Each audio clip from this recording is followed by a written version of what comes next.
How to add the Sleep widget to the home screen on the iPhone 16 series. First, let's go back to the home screen by swiping up at the bottom of the screen. And from the home screen, touch and hold. Then tap on the Edit button at the top left. From the pop-up, tap on Add Widget.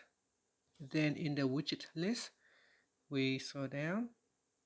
And in here, go and tap on the Sleep item. In here, there are two different widgets. You got the data and schedule, and then you got the sleep widget.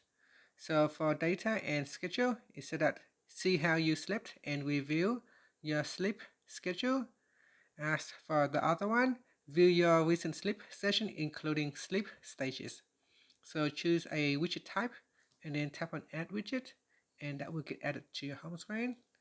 Now I can add in another one, so tap on Add Widget, then we go down and then tap on Sleep. In here we can swipe across and choose a Sleep widget as well. And that's it. Finally, you can simply just tap on the Done button or swipe up to save the changes. Now at the moment, because I have no data, I haven't started the sleeping app yet. But once you have set up the sleep app, and once the data has been collected, it will show information on the widget. And that's it. Thank you for watching this video. Please like and subscribe to my channel for more videos.